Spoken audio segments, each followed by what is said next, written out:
Welcome to Disambiguation. I'm your host, Michael Fauscette. Each week, we interview experts in artificial intelligence, generative AI, and business automation to help business leaders understand how to use these tools for the biggest business impact.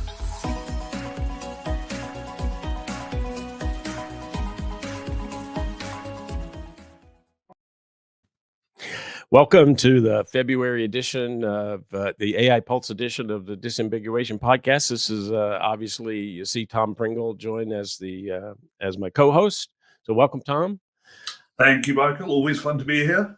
And, once again, a month later, I will say we certainly had no shortage of topics to talk about. So I think we can probably say that at the beginning of every single episode. You're probably right. I probably should record that. Maybe we should say it in that introduction, right? Maybe some little pulse addition to the intro.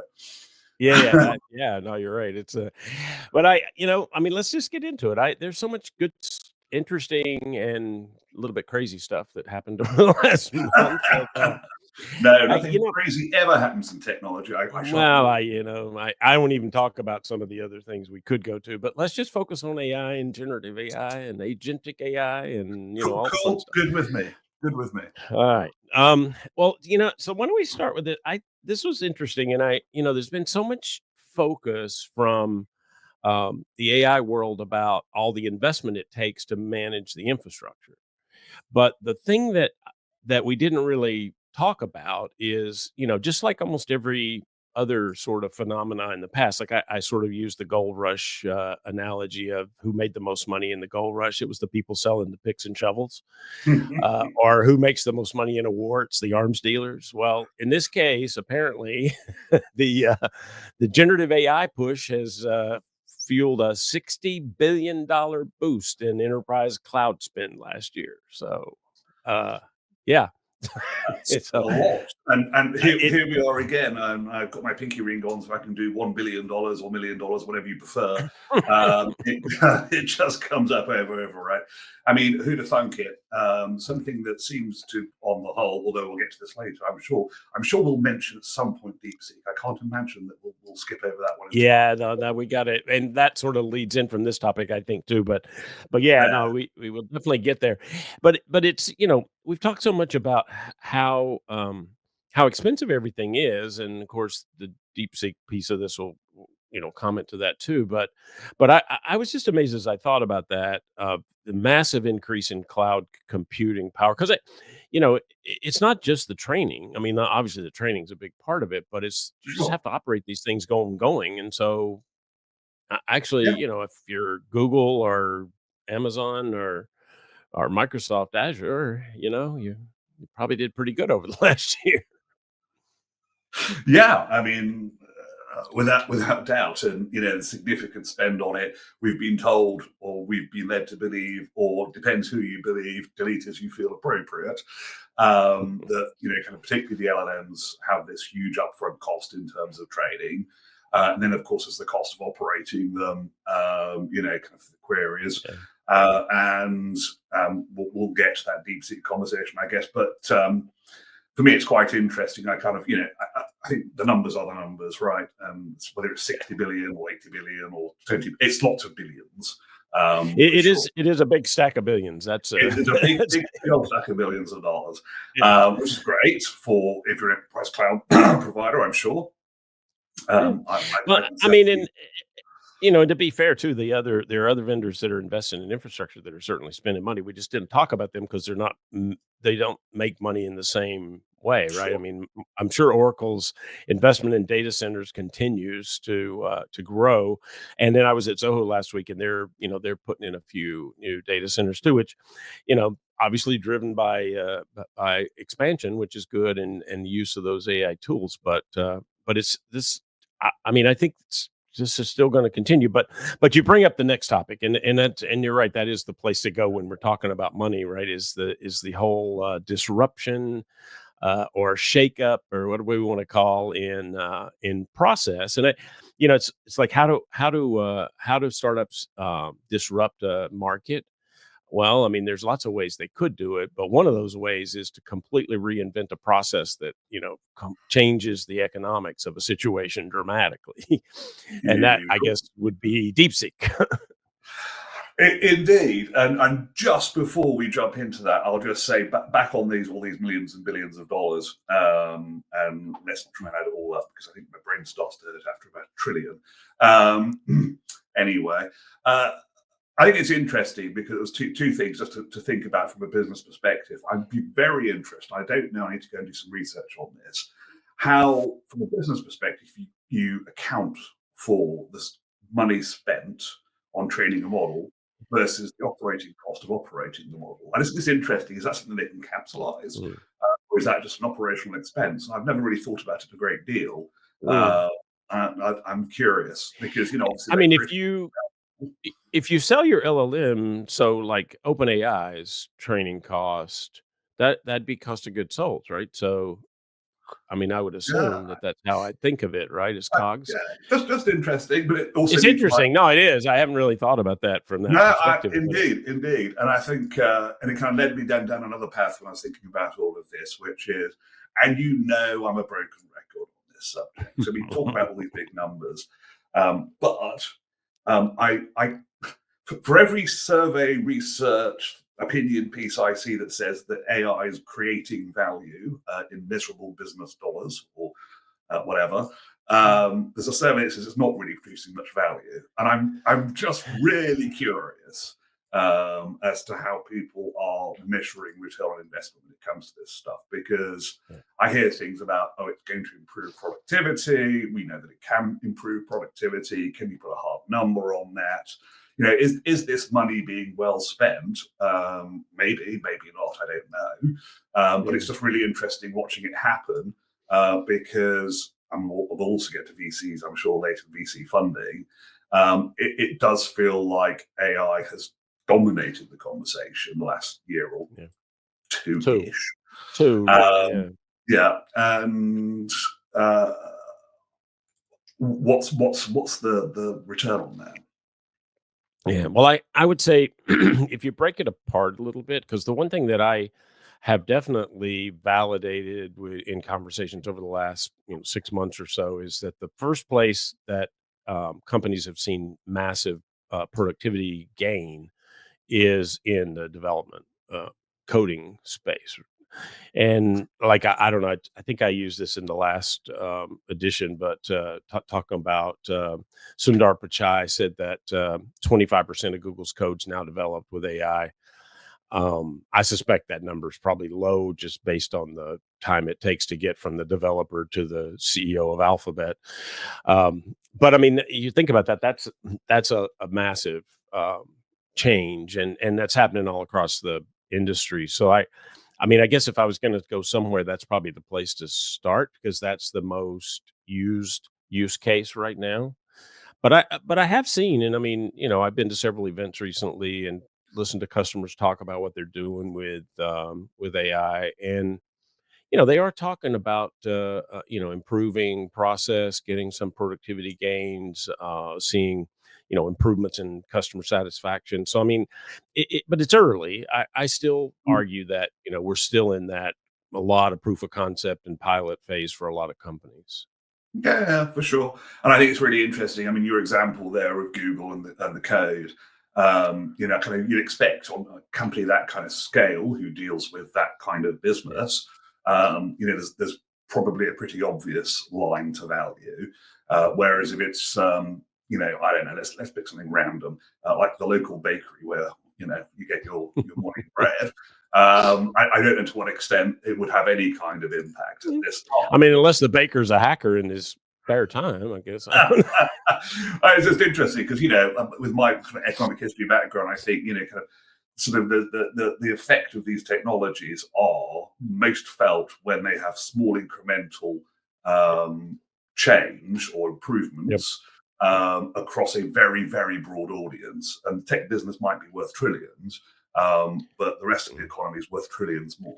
Well, but I mean, in that bakery example, I'd say, he or she's using an advertising agency to market their services, and that advertising agency is using AI to create the content. So, I, Perhaps I will have to go and check with my local bakery.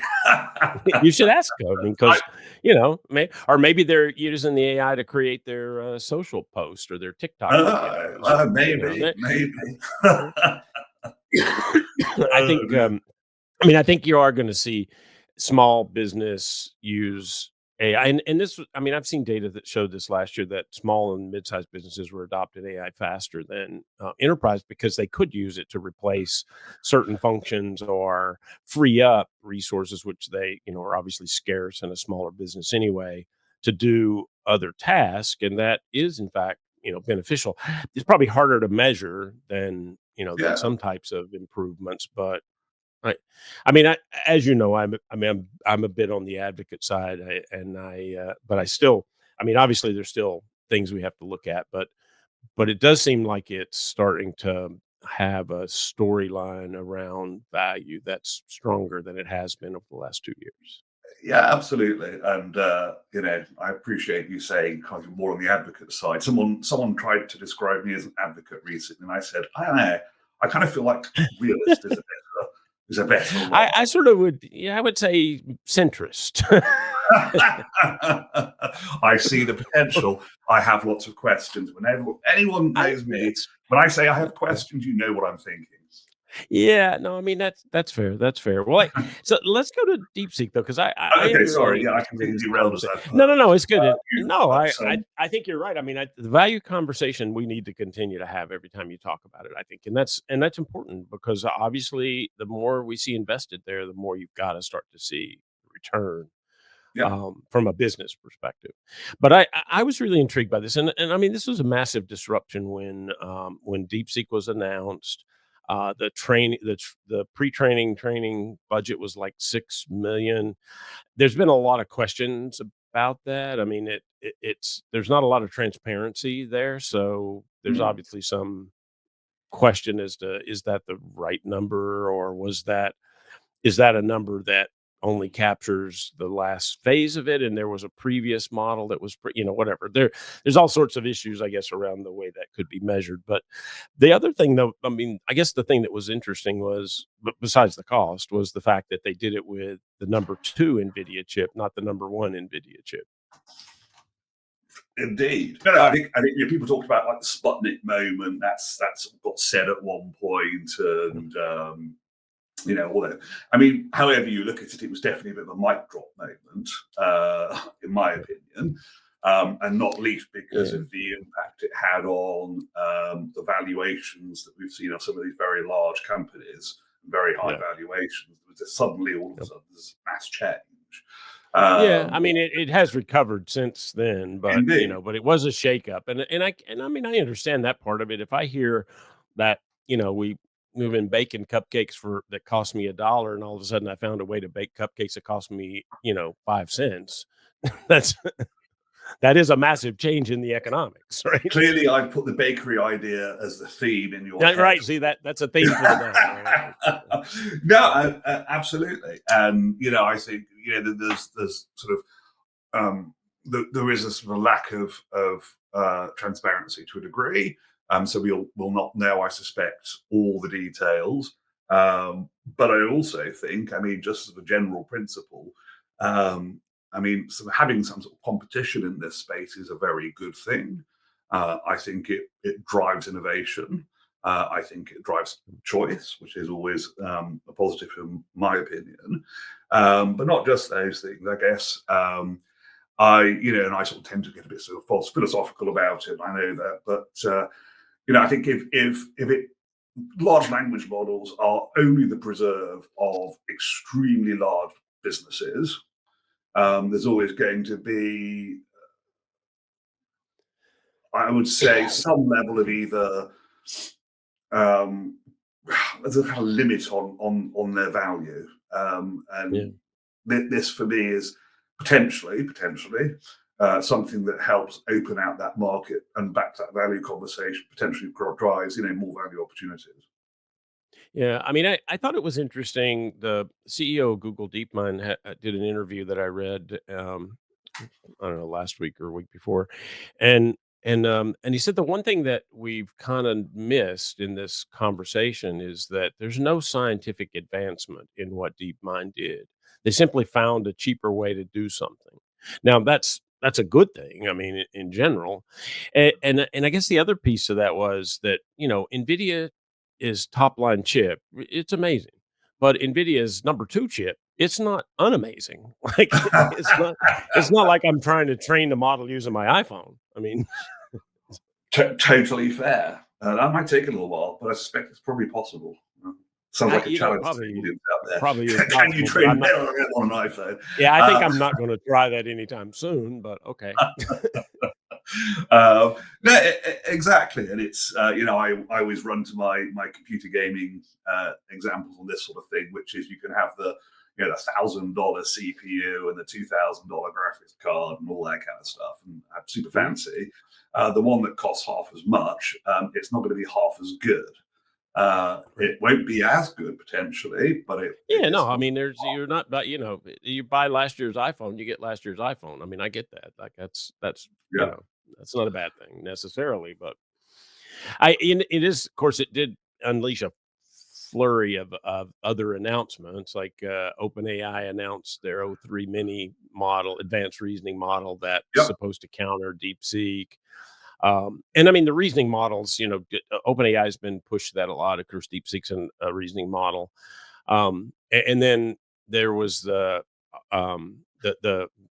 mine's better than yours kind of argument. I'll say that way. That came out. Alibaba said their model was better, and yeah. OpenAI is claiming that O3 What is it Mini with the is tech better. world? It's always my model is better than your model, my software, blah blah blah blah blah.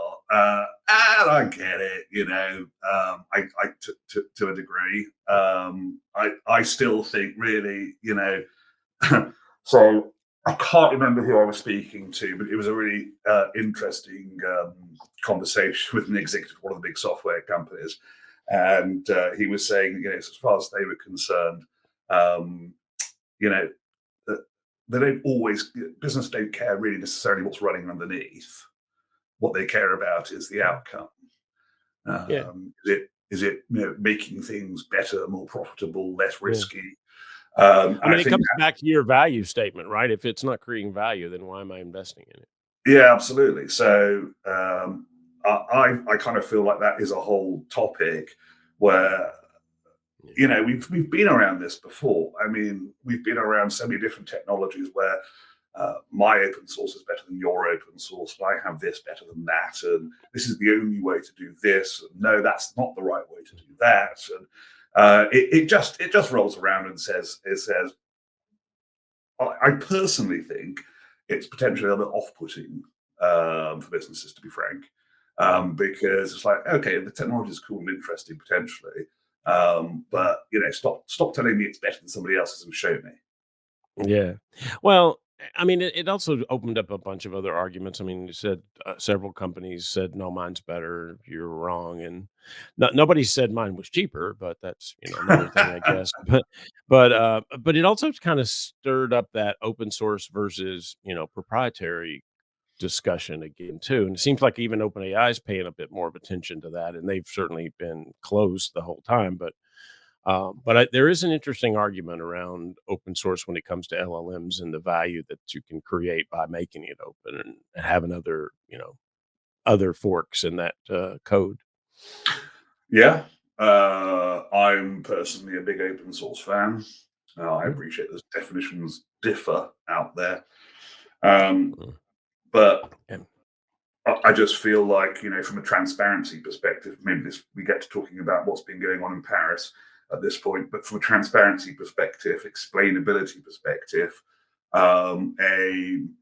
opening it up so that things can be checked from a security perspective, I think open source offers, quite a lot.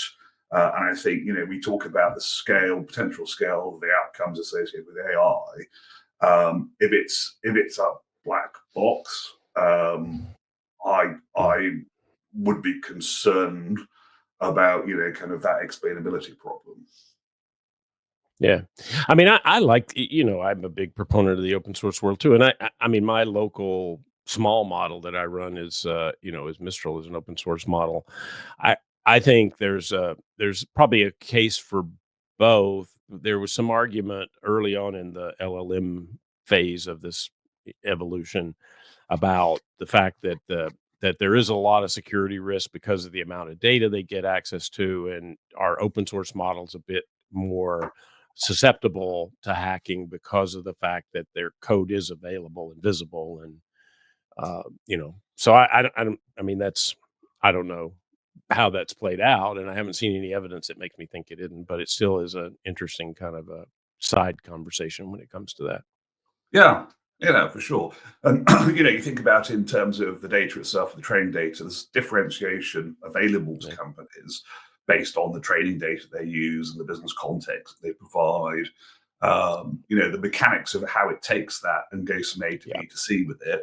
Yeah. I personally think should be pretty clear and open and explainable. But that's my two Yeah. cents. I'll stick with Well, it. no, I mean, I agree with you. I think that that is important. And the other thing, you mentioned in that, and it is actually a big key to this, is how are you providing context to the model once you implement it in your business? So are you letting it train on your own data, which is a risk. Let's be honest, just, especially with a publicly available model, because it is going to use your data, like it's just the way it works. Or Yep. do use some sort of retrieval augmented generation RAG, setup, or are there other approaches? And actually, I was intrigued by this when I was at a Sugar CRM analyst summit a couple of weeks ago.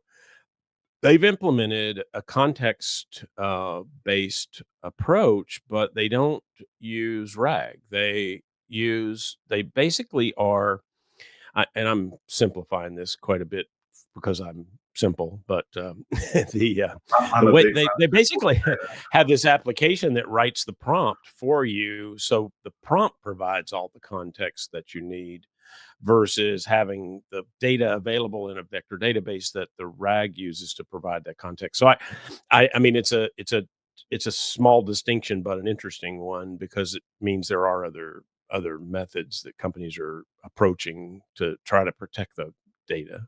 So, Yeah, yeah, absolutely. And we've talked about kind of Salesforce approach with the trust layer.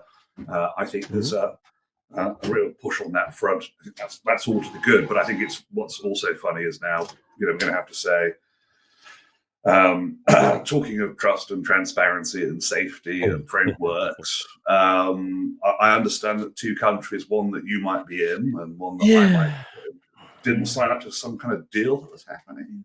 Yeah, I mean, the Paris AI Summit, and there are lots of things around this too. It's interesting because I didn't put an article up for us to talk about today, but there was an article that came out recently about the level of investment in AI in France is really high, and I mean, I was a little surprised by that. Not I guess not particularly, but then of course the Paris AI Summit was scheduled, and all the major countries were attending, and the idea was to, let's get something together to it make AI more open, inclusive, ethical, and yet a couple of countries, as you say, decided, and I'm sure there are more than those two, but those two were certainly the headliners. Yep. Decided not to sign the agreement. The U.S. being one of them, and the U.K. being the other. Now, I don't. How much do you know about the U.K.'s decision? Because I haven't actually looked into that much. I understand the U.S. decision. Well, I'm not sure I understand it, but I can explain it. So, So, without wishing to get into the politics of it, because I think uh-huh. that leads us down a particularly rocky path with a fairly steep cliff, I'm not quite sure what's going on with that because, I mean, obviously the US and the UK are serious allies.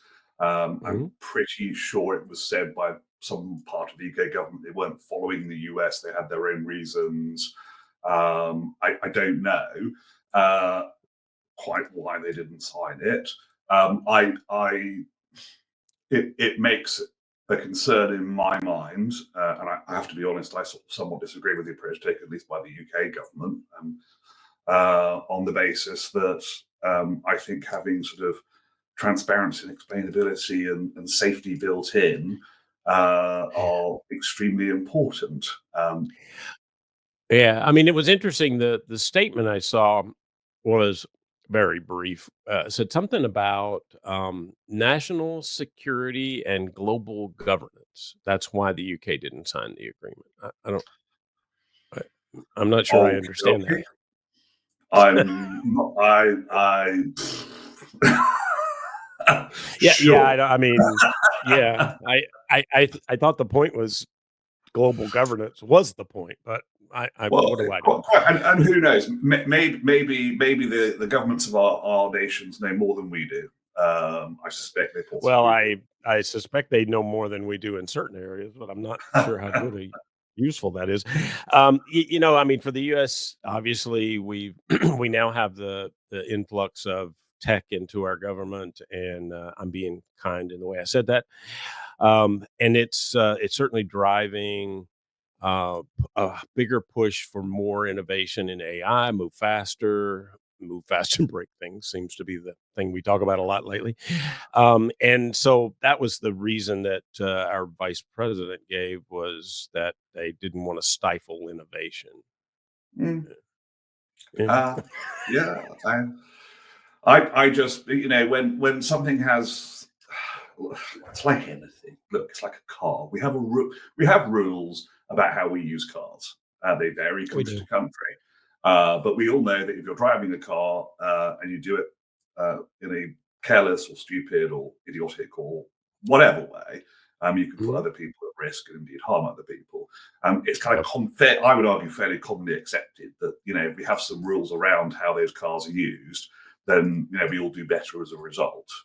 Yep. Kind of feels like the same should apply in AI for my money. And maybe it does, maybe it doesn't. Then it's also been, you can't escape it. If you look on sort of professional social media like LinkedIn, people making jokes at Europe's expense about, kind of innovations all happening in the US and Europe's got just regulating everything. And of course, I don't think inherently regulation's a bad thing.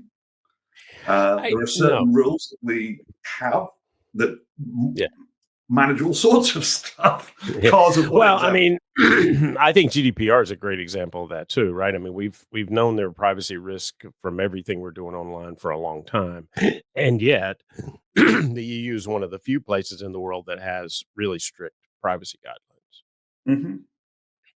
Yeah, The US, yeah, only in the certain states, and yeah. yeah. Anyway, California, I it, believe. it's Yeah, yeah, California certainly doesn't. There's no surprise with that, and also California did some AI regulation over the last couple of years actually too. So again, that doesn't surprise me that they would be closer aligned to what the EU is doing than what the US is doing at this point, maybe. But yeah. And I anyway, think look, it's like anything, right? So um, AI is not necessarily bound by physical rules in terms of I have to have it in a data yeah, center in this particular jurisdiction. So right, to a degree, I've got to say, unless everyone decides to align around a set of regulations or at least a framework of yeah, explainability, so on and so forth, then the genie's out of the bottle already, right? So people just go, yeah. I don't like these regulations, right? I shall go and do it somewhere else. And I can't see any problems with that happening. Yeah, yeah, right. Well, I mean, it is is it notable too that it not only who didn't sign that agreement, but who did. I mean, China signed the agreement, India signed the agreement, the EU signed the agreement. So it's yeah, it says something. I guess I'm gonna leave the what it says to the viewers, but Yeah, but it is an interesting one. indeed, I think we should steer the ship away. Yeah. Seems Yeah, reasonable to me. Well, so let's go to the to another since Musk is an underlying topic of this anyway, we have another related topic that I thought was interesting, and that's Neuralink, one of Musk companies has been trying to uh, insert things in my brain to make it, connected. yeah, And all of a sudden, we had this big development, and this I thought was really interesting. It was an announcement from Meta that said they had come up with a non-intrusive way to create a neural link, essentially, yeah. not using the branded name, but the neural link. Indeed, Gotta be indeed. careful about the way I say that. Yeah, yeah, it involves a very significant piece of expensive equipment that you have. You know, it's like a scanner you'd find, I guess, in a hospital. Yeah, Um, don't know that I can actually say it. I know they use electroencephalography (EEG), which is a thing that we've had for a while, but there's a new one called MEG. It's magnetic encephalography. I'm a terrible Now, you pronunciation see, there person. you go. I salute you because I wasn't even going to attempt to pronounce it. I was going to say, I was going to say Well, Meg. I thought I'd give it a shot, but I mean, I think MEG and EEG work better. I don't know. MEG, Yeah, I'm pretty yeah. sure would work. On this occasion, yeah, I'm going to own Yeah, my ignorance on how to pronounce that correctly. But yeah. no, I mean, really fascinating. You know, the idea that you'd be able to, I mean, basically read someone's mind. Yeah, I um, mean, and not only read it, but actually connect with it so that it can interact, which is yeah. is very interesting. And I think it is I'm completely split on this issue, like so many others. Where on the one hand, I'm like, so for example, for those people who, for example, have lost the power of speech, or have Right. challenges interacting in a physical way with the world around them, this could be utterly game changing, Yeah. and an amazing, brilliant thing. Yep. On the other hand, on the other hand. Um, so it's non-intrusive. What's to stop someone deciding that, I want to find out what you're really thinking, and Mm. strap you into one of these machines? I mean, it is interesting. I got excited when I read it about the potential from a disability perspective because Mhm. it is pretty amazing to think that you could do this non-intrusive connection that lets people who wouldn't normally be able to speak pass thoughts in a way that become speech or text Mhm. accurately, which is pretty amazing. Yeah, I mean, it's early, but no, I think if that's where the technology goes, I think that would be absolutely incredible. And I think there's nothing else I can add to it other than what I have said, which is, I think it's the same with it. Look, I've said it already on this conversation. I think for most technologies, they can be used for good things and bad things. of course. Uh, Yeah. so I think that's just something that we ought to be I mean, aware it's of. fair. That's fair. Well, and I mean, speaking of new technologies that can could be used for good or bad, let's talk about agentic AI for a little bit because that's, as you know, one of my favorite subjects these days, and it's certainly I'm the well favorite aware of your topic. fondness for agentic AI. Yeah. Well, so one of the things that has intrigued me a bit as I thought about this, because I bought into this idea that think of the agents as a digital workforce, right? I mean, you can have agents that do all sorts of things now, and so you could have multiple agents and you coordinate them, et cetera.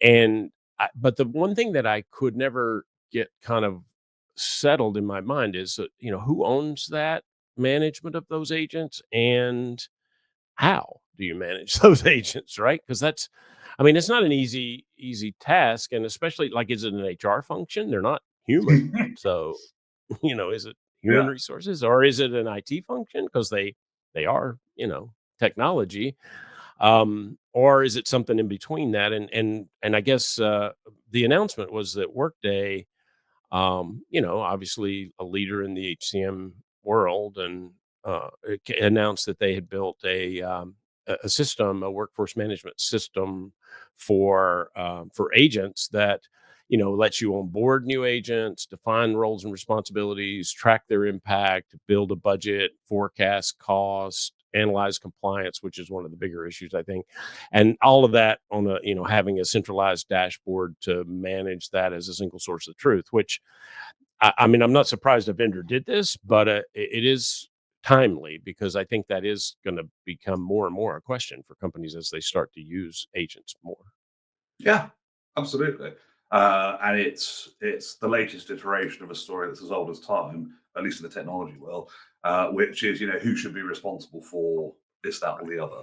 Yeah. So we've talked about for years things like, for example, you know um, IT is responsible for owning, physically owning the machine, and providing technical support and technical capabilities. But the business use case on the other side of it, let's say, pick something like analytics, business intelligence, might well actually be owned and run by somebody else. And I think it is absolutely speaks to that same kind of issue. I'd be very curious to know a little bit more about. It's not. I promise I'm not getting negative. I promise. When an agent goes wrong, who takes responsibility? Yeah. Well, I mean, you think about the new courses in the MBA programs that are going to have to be built, right? The managing your digital workforce introduction and advanced, and because I mean that's the thing, right? I mean, if you're a manager of a department, you certainly are responsible for what the people do, but now Mhm. you're going to be responsible for what your agents that are in your department do as well, and you're going to have to know how to manage that. Yeah. But what if the person who's using the agent that goes wrong says, "Yeah, but I didn't train this agent. I thought the process was like this, and I didn't know." So I mean, it's a bit of a minefield, in my opinion. Um, Well, it is, and it's going to be a topic. I mean, as more and more companies, start to engage with agentic AI, start to roll out agents and get them past the proof of concept and get them out in production. I mean, that's going to be an issue, especially in multi-agent systems where there will be a lot of agents in certain processes. Yeah, yeah, for sure. And I think you nailed it with that kind of conversation about digital workforce, digital labor. That's a term that's gone around quite a lot more recently. I think it's apt, and I think like all of the kind of things that we've gone through in the past, we'll figure out a way of managing it. At the moment, I think we're probably kind of feeling around as to how that's going to work. Yeah. Um, we'll Yeah, I see. mean, it is something that businesses are going to struggle with. Let's be honest, because it's not an easy. There's not an easy solution, and I mean, having a tech vendor start to step in with some platforms that can help you, I think that's a very positive step. But Good that's step not in the right the only direction. answer, right? Yeah. Yeah, yeah. It's like you definitely can't. You can't really have full grasp of what's going on if you can't actually see what's going on. So having Yes. Yes. centralized control seems like quite a good idea, at least to me. Yeah, no, I'm with you. Well, so we're getting nearer the end of time, and I had a couple stories left, but one of them is it really. I mean, there's probably no reason to. We've talked about this in the last couple of shows, data that shows how much investment went into AI last year. So I'll just put this out as another report that I saw, and then we can get into my special topic that I always have at the end. Right, I always like to save Oh yeah. one little interesting one, but the 62% surge in AI investments, 110 billion in 2024. But startup funding overall declined 12%. So a Mhm. big portion of the money. And I think the topic when we talked about it last time was maybe 40% of all funding went to AI last year or something like that. So I mean it's not surprising, but it is another validation that the VCs have been running towards the startups with AI stories heavily. Yeah, there's nothing I can take issue with what No, you've no, I just mean, said. it's not even a discussion, right? It just is. This is what it Uh, is, and here's I more mean, evidence of the I've said it. same, right? I've said it before, and I'll say it again. I do think there's a degree to which kind of AI has sucked some of the oxygen out of the room, Mm, and perhaps we mm, to kind of break that metaphor by taking it too far. Maybe we need to stop and take a breath and figure out, kind of, where the money needs to go in terms of actually building some stuff that businesses find useful. And I'm not saying yeah, that's not AI. I'm genuinely not. I am simply saying, I think it's the latest, greatest, shiny thing to run towards that has tremendous opportunity, but probably sorry, this sounds a bit negative. If we took a step back and a bit of a calming breath, we might do a little better. I'll put it that way. How mm, about that? yeah. All right, that's fair. That's fair. Well, then I'm going to jump to my fun topic because Okay. this one I read the other day, and I was like, "Oh my goodness, they've answered my prayers." Um, so the topic was researchers have used AI to invent self-healing concrete that may stop potholes. That's the headline. Mhm. Now, I'll tell you, I don't know. I mean, I've been to the UK many times, but I don't know that I've ever said, "Wow, your potholes are awful." But I certainly have said it driving here in the US often and loudly. So if they can use AI to invent concrete that makes roads that that are self healing, I am convinced that AI has now saved the world. And you have no personal stake in that whole I statement. yeah, no, I yeah, no, no, No, I but mean, I mean that's pretty exciting though, isn't it? I mean no, that's I'm with you. I'm with you. It's funny, isn't it? Because I mean, potholes are a big topic in this country constantly. mm, You know, and we've got we're going to mend this many potholes a year, and every government says this and that and the other. And the potholes around where I live just seem to get ever worse. And having laid out some cash for new tires recently, it's like, yeah, yeah. a friend of mine runs a car business and told me a bit about some of the expenses that potholes have created for them. I think Oh yeah. all good, all good. I do have one question. You know, I'm going to have a question, right? So if it's self-healing, Uh-huh. how do you dig it up to like get to the services? I don't think you can. But maybe you can just talk to it and ask it to expose the services. Yeah, I think we've just been adventure into science fiction. No, I'm just like so Yeah, seriously because perhaps. we need to get that like I don't know fiber cable down underneath that road over there, or the water drainage or But I something. mean, think how nice that would be. You just go, "Would you please expose, a 2-foot long trench in this area?" And it would just like move aside and let you work there. I I can like see that. that. I'd be concerned about the nature of having to have a conversation and possibly even a negotiation with a piece of street. But Well, I mean, I guess you could get into the no, we're not gonna, I don't want to do that today. I mean, I'm not sure what but you do at that point. as someone who has gone down many a pothole, and as you and I tend to go down rabbit holes when it comes to philosophy of technology or science fiction, or preferably both combined. Or both Uh, combined. Yeah. yeah, I feel like this is a leap forward, potentially. Yeah, and I mean, to be fair, they haven't actually made the self-healing road yet. They just have mocked up some self-healing concrete. But I mean, little steps, you get there eventually. So I think that's a pretty interesting idea. And that's honestly, that's probably a good place to end this one, Tom. I would agree with that, and I'll tell you what. Before we do, I'll just say this: I did not expect to conclude one of our conversations on the subject of potholes and concrete, but there it is. You never know where you're gonna go. It's a fun show. Well, so that's all the time we have today, folks. I'm Michael Fauscette. And I'm Tom Pringle. Thanks for joining, and make sure you check out the show next week. And that's the show for this week. Thank you all for joining us. Remember to like, share, and subscribe to the show. If you enjoy the show, please leave us a review to help others find us. For more research on AI and other software, check out arianresearch.com. If you're an expert in AI, generative AI, or business automation, either as a provider or an end user, email your information to disambiguation@arianresearch.com. Don't forget to join us next week.